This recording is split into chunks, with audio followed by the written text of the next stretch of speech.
Cansamos de buscar a paz. É uma mentira que a gente está aqui para buscar a paz. Nós queremos a guerra. Nós precisamos de uma guerra. Nós precisamos prender e matar os líderes das facções criminosas que fazem que nós sejamos eternas vítimas. Quem é Renan Santos? Você deve estar se fazendo essa pergunta agora, porque Renan Santos apareceu numa pesquisa para a presidência da República com 2%, junto a um partido que nem sequer está pronto. Renan Santos, que na prática sou eu, é fundador de um partido chamado Missão, uma proeza que muitos consideravam impossível. E aí muita gente está curiosa, como pode um rapaz, liderança de um grupo de direita que não é bolsonarista, ter conseguido montar o partido e aparecendo do nada nas pesquisas, sendo que quase ninguém conhece ele? Renan Santos nasceu em São Paulo no dia 14 de fevereiro de 1984, aliás, decora esse número 14, dica. Ele morava no bairro Operário, na Moca, filho de um advogado e uma psicóloga. Era desde cedo um grande aluno na escola e também se interessava curiosamente muito por Fórmula 1, desenhos japoneses e política. Renan era um garoto tímido, relativamente estudioso, mas que tirava boas notas. Com base nisso, conseguiu passar na faculdade de Direito mais difícil do Brasil, na Faculdade de Direito da USP. Lá ele desenvolveu o gosto pela política, a vontade de alterar a realidade ao redor dele e a criar grupos. Sim, já naquela época, com coisa de 20 anos, Renan fundou seu primeiro partido político. E uma curiosidade, ele organizava eventos um tanto quanto estranhos, a ponto de levar o Henri Cristo. É isso mesmo que você está vendo, o Henri Cristo na faculdade para fazer uma palestra.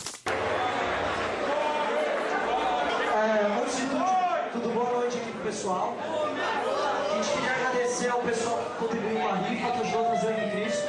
Foi nessa época que Renan tomou inclusive um golpe dos seus colegas no partido que fundou na faculdade. Olha só como a política é cruel. Ele abandonou a faculdade e foi trabalhar junto com seu pai e um grupo de empresários, reconstruindo empresas que estavam indo à falência, no momento que o governo Lula dizia que o Brasil estava às mil maravilhas. Muitos até hoje pesquisam processos envolvendo as empresas que a gente tocava naquela época. Processos que não eram nossos e eram oriundos justamente dos seus sócios antigos, que faliram. A gente levantava a empresa, salvava os empregos das pessoas e tentava manter aquele sonho de pé. Algumas davam certo, algumas não. Mas essa é justamente uma profissão de risco e de trabalho muito duro que ensinou bastante esse cara a se tornar uma pessoa que tinha uma grande capacidade de lidar com pressão.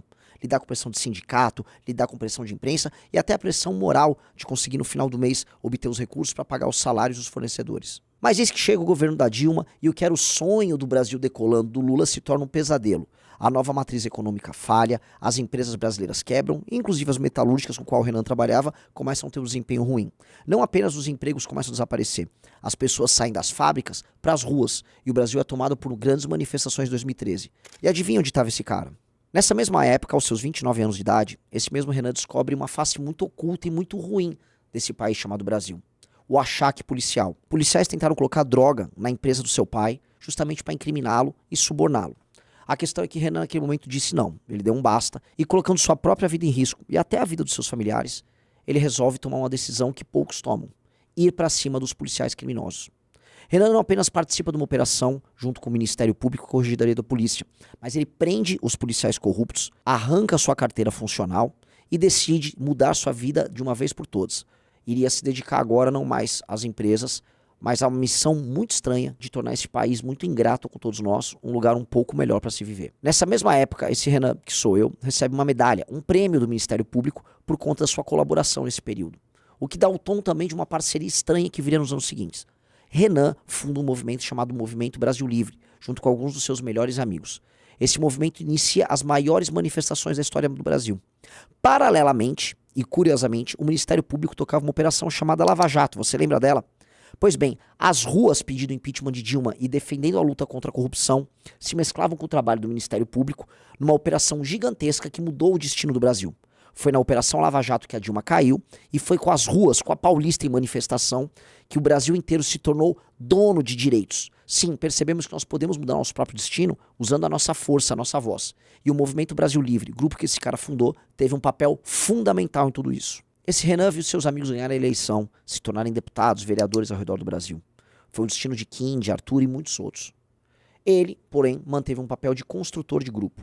Articulava suas peças, montava redes sociais, administrava o orçamento que à época era pequenininho do Movimento Brasil Livre. E também era o maior alvo das críticas. A imprensa o atacava, matérias estranhas e mentirosas surgiam. Tentaram, inclusive, incriminá-lo, já com Bolsonaro no poder, por fazer críticas ao governo Bolsonaro. Era a lógica da direita do momento. Se você está com Bolsonaro, você pode tudo. Se você não está, você tem que ir pra cadeia. Mesmo tendo toda a sua vida exposta, sua família humilhada e devassada, esse cara resolveu continuar. Ele acreditava em algo meio estranho. Ele achava que dava pra ser de direita, enfrentar o petismo e desenhar um Brasil muito duro com criminosos, sem precisar necessariamente se ajoelhar pro político famoso em questão. Na verdade, ele achava que tinha meter a porrada, falar real sobre esse tipo de político. Renan, assim como seus amigos, não acreditava em Bolsonaro. Achava que Bolsonaro era uma farsa, algo que ficou comprovado pela própria fraqueza de Bolsonaro nos anos seguintes.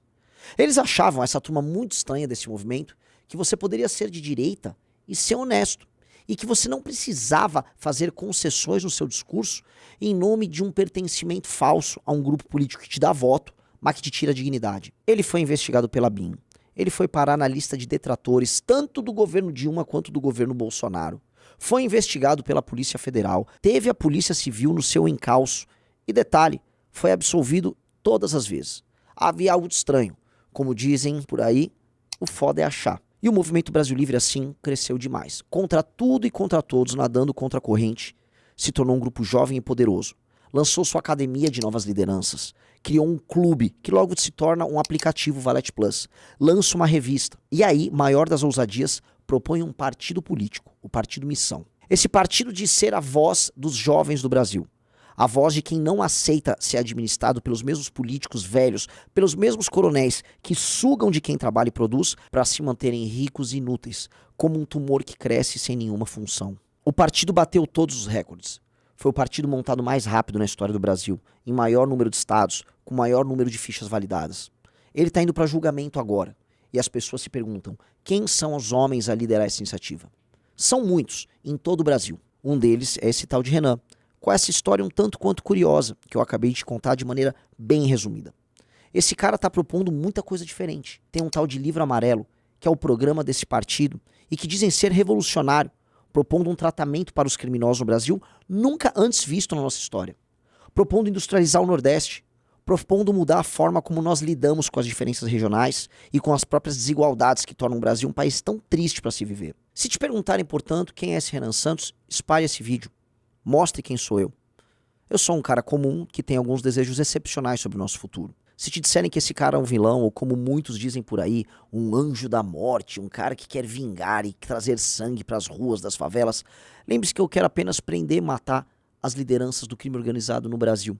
De maneira séria e correta, como qualquer país sério faz com aquelas ameaças terroristas que tiram a vida de brasileiros de bem. Não devemos aceitar o nosso destino da maneira como está. Se você quer uma guerra para sua geração e não um discurso bonitinho sobre paz, eu tô aqui te convocando. Não vai ser fácil, não vai ser bacana e nem vai ser bonito. Mas no mínimo daqui 40 anos você vai poder olhar para o passado e falar, eu me orgulho do que eu fiz. E eu tive ao lado das pessoas certas em todas as guerras certas. Não fuja do seu próprio destino. Toda vez que eu fugi do meu, eu errei. Dessa vez eu tô aceitando. Espero que você aceite esse caminho.